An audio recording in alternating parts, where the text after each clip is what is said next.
I've been talking about the F word for a long time. Not that F word. I'm talking about forgiveness.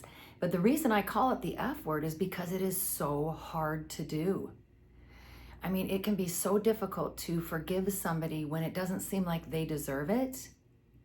They aren't acting sorry for what they've done.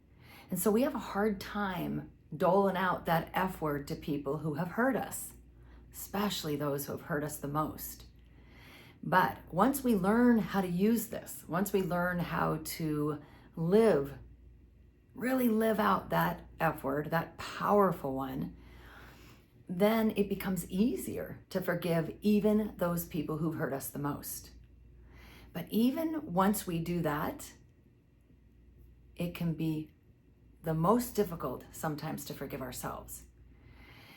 So for me, I feel like I was a somewhat forgiving person, but I never imagined forgiving someone who hurt a child of mine. Never, no way.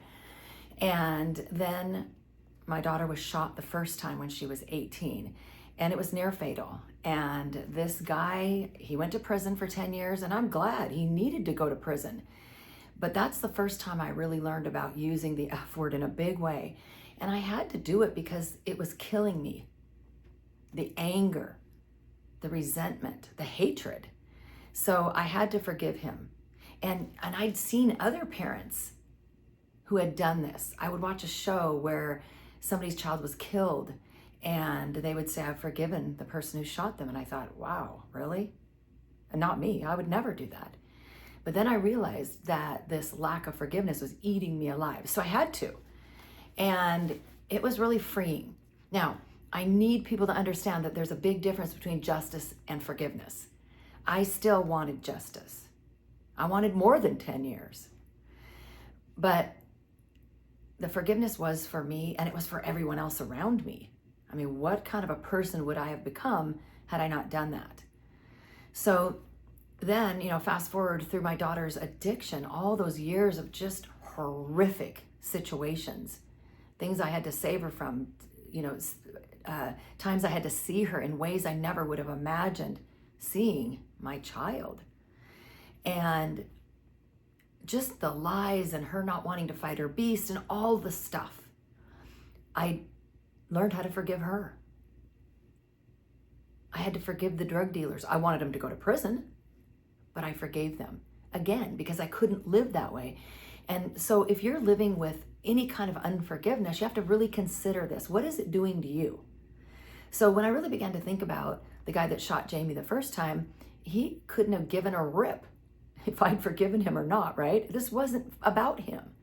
He never asked us for forgiveness. I don't think he even cared about us. But I did it for myself. So consider doing this because you can't afford to live that way.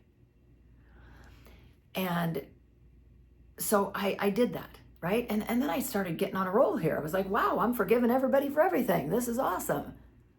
Again, doesn't mean that you stay in the fire. It doesn't mean that you keep remaining in the chaos. You don't allow people to steal your peace or your joy just because you forgive them.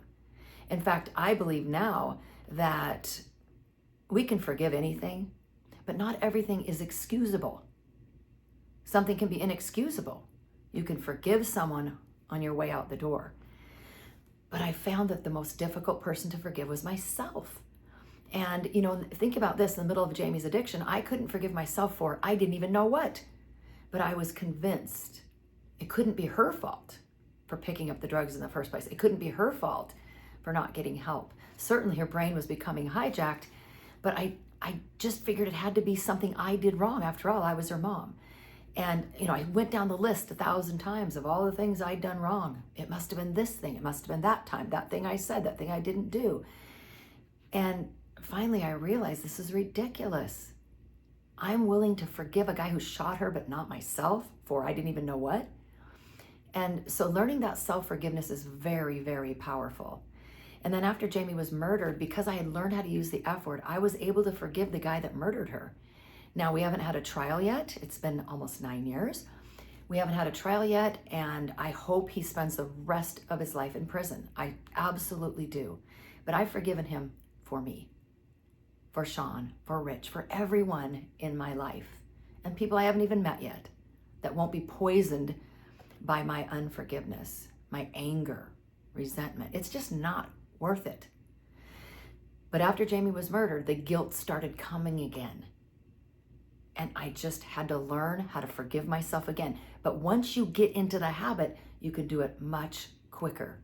So don't forget, when you're learning how to use the F word, yes, use it on other people and even the people who've hurt you the most, but don't forget to use it on one person that is very, very important, that'll be life-changing, and that is you.